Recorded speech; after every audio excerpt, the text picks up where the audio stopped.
Hello friends, आज हम HPU 303 का क्वेश्चन करेंगे जो कि आपका फर्स्ट के ए पार्ट में आया था सितंबर 22 में।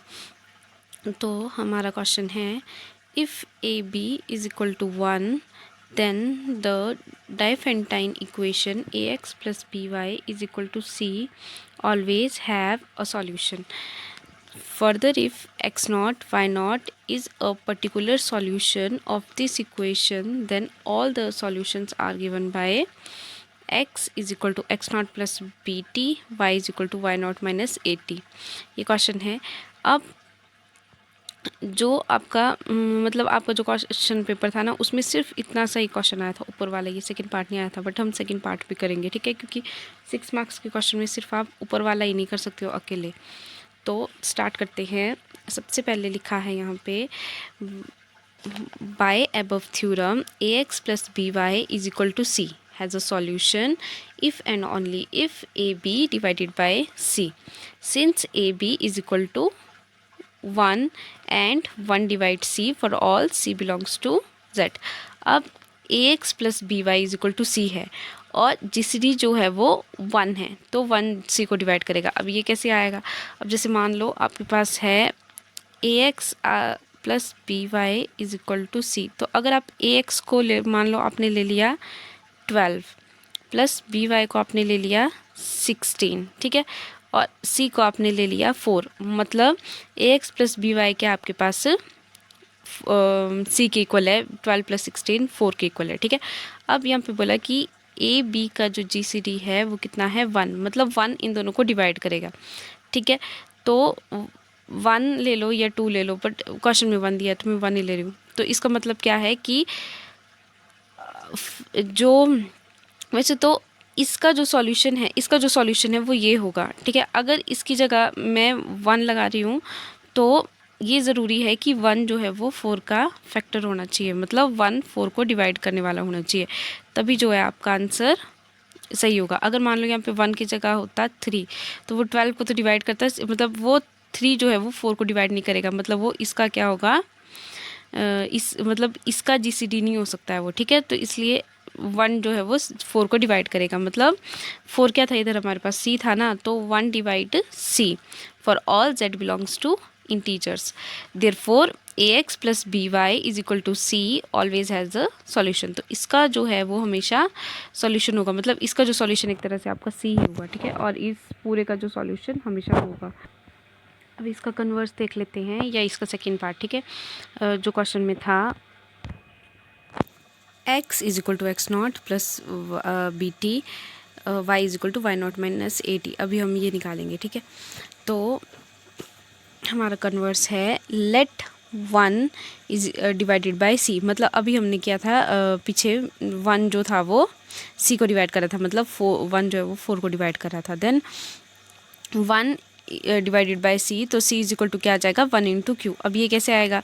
अब अगर 1 4 को डिवाइड कर रहा है, इसका मतलब है 1 इज इक्वल टू क्या हो जाएगा, एनीथिंग, जैसे 4 इंटू 1 हो जाएगा, तब आएगा आपका आंसर. या फिर ऐसे ले लो कि अगर ये 2 डिवाइडेड बाय 4 होगा तो कैसे आएगा, 4 इज इक्वल टू 2 इंटू 2, ठीक है. ये यहाँ पे मैंने गलत किया, 4 इज इक्वल टू 2 इंटू 2. या फिर मान लो यहाँ पे 6 होता तो 4 इज इक्वल टू 2 इंटू 3, मतलब इसमें हम कुछ मल्टीप्लाई करेंगे तभी ये वाला नंबर आएगा. तो वही चीज़ यहाँ पे लिखी है, C is equal to 1 into Q.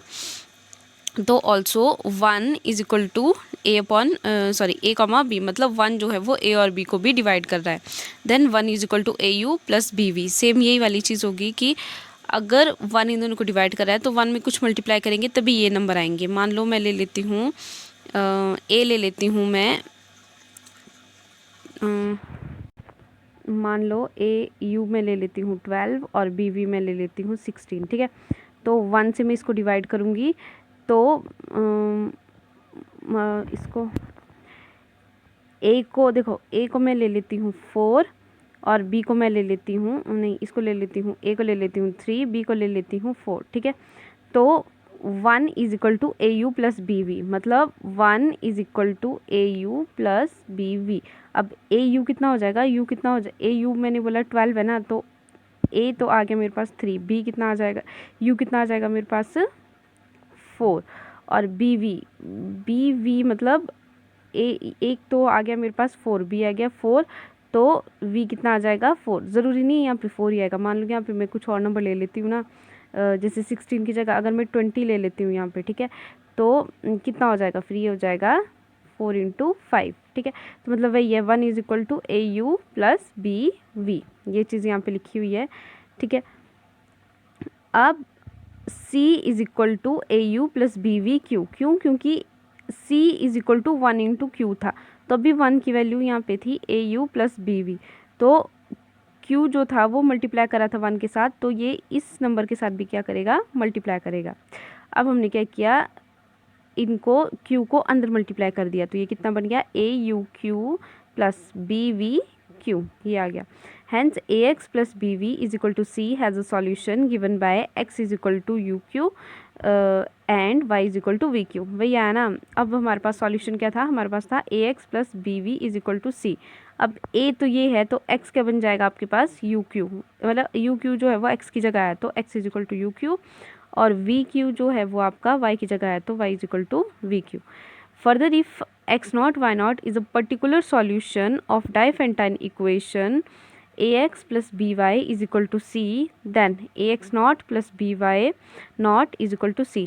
मतलब अगर मैं X और Y की जगह इसके कोई और सॉल्यूशन ले रही हूँ, जो मैंने X0 Y0 जिनको नाम दे दिया, तो अब हमारी जो सॉल्यूशन बनेगा वो क्या बनेगा, AX0 + BY0 = C।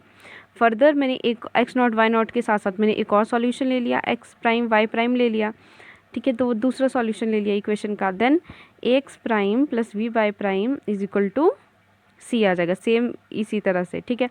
अब क्योंकि ये दोनों जो है वो सेम ही इक्वेशन के सॉल्यूशन है, तो ये दोनों क्या हो जाएंगे आपस में इक्वल, मतलब एक तरह से इक्वल ही है ना, ये भी =C है, ये भी =C है, और ये भी =C है, मतलब एक तरह से ये तीनों जो है वो आपस में इक्वल ही है। बट हम इसको नहीं लिखेंगे, हम किसको लिखेंगे, इन दोनों को, तो ये आ गया। अब AX0 + BY0 = AX prime + BY prime, ठीक है। अब अब हमने क्या किया, जो ये AX प्राइम था इसको हमने इधर शिफ्ट कर दिया, तो ये कितना बन गया, AX प्राइम - AX0, मतलब यही हो गया ना। जैसे इसको हमने क्या किया, मान लो इसको हम इस साइड ले गए, ठीक है, तो इधर ये पॉजिटिव था ना, ये X0 इधर पॉजिटिव था, इधर जाके क्या हो जाएगा, नेगेटिव, तो ये बन गया -X0 BY0। अब ये इधर था ना BY0, और इसको मैं इस तरफ ले गई, तो ये कितना बन गया, -Y प्राइम, क्योंकि इधर ये पॉजिटिव था तो पर जाके क्या हो जाएगा, नेगेटिव, मतलब X वाली टर्म्स को एक साइड कर लिया, Y वाली टर्म्स को एक साइड कर लिया। अब हम क्या करेंगे, जो A और B का GCD था उससे हम दोनों तरफ डिवाइड कर देंगे, ठीक है। GCD कितना था हमारे पास, 1 था, तो इन दोनों को मैंने क्या किया, GCD से डिवाइड कर दिया। अब A/1 X0 - Y0 = B/1 Y0 - Y prime. Now as A and B are not both 0, we can suppose that B is not equal to 0, then B/1 divide A/1 X prime - X0। अब ये कैसे आएगा, जैसे मान लो अगर मेरे पास है 3 4 12, और 3 4 12 ले लिया, और एक ले लो 2 6 12, बात तो दोनों सेम है, 3 4 12 और 2 6 12 दोनों सेम है, बट सेम है, तभी तो ये इक्वल है, ठीक है। तो इसका मतलब है कोई ना कोई ऐसा एलिमेंट ज़रूर होगा यहाँ से जो इसको डिवाइड करेगा, ठीक है।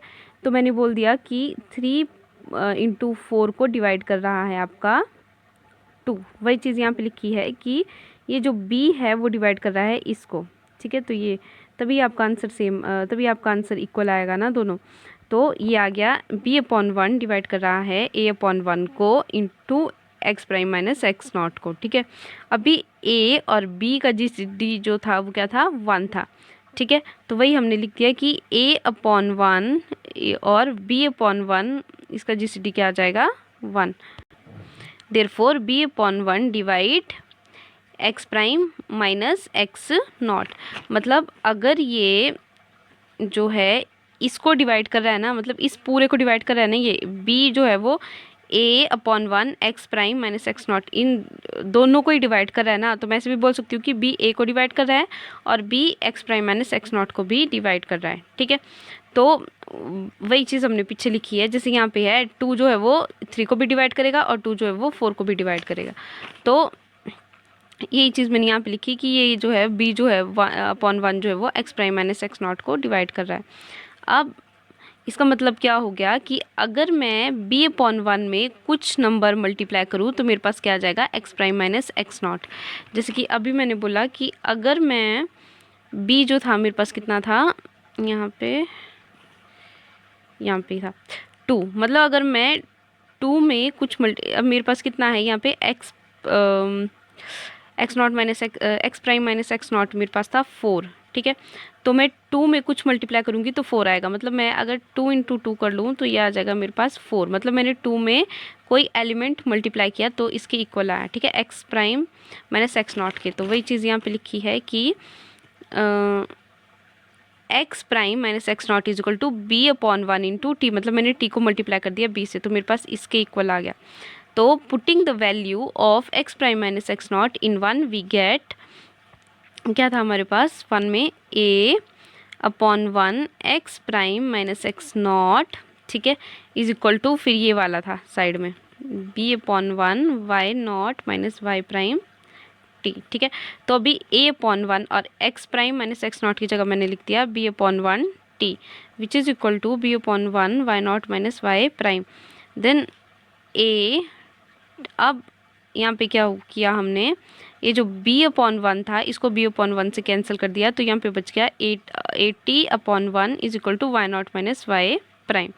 देन ये आ गया आपके पास, ठीक है। अब y prime is equal to a और वाई, अब ये जो y प्राइम था इसको किया इस तरफ शिफ्ट, तो ये हो गया पॉजिटिव, माइनस था ना इस साइड तो इस साइड पॉजिटिव हो गया, और y nought as it is, और ये ए टी जो था मैंने इस साइड क्या कर दिया माइनस, तो कितना आ गया a अपॉन 1 आएगा यहाँ पे a अपॉन 1 टी, और ये आ गया ना। देन ये हो गया, अब x प्राइम यहाँ पे भी 1 आएगा 1, अब x कितना था हमारे पास, x prime minus x nought is equal to b, यहाँ पे था ना b अपॉन 1 टी, तो b अपॉन 1 टी।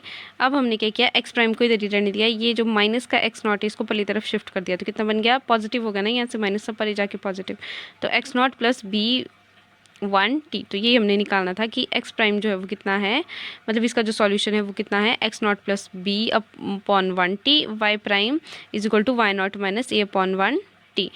मतलब अब क्या है, are an infinite number of solution of the given equation 1 for each value of t, मतलब इसके क्या है, इनफाइनाइट नंबर ऑफ सॉल्यूशंस है, ठीक है।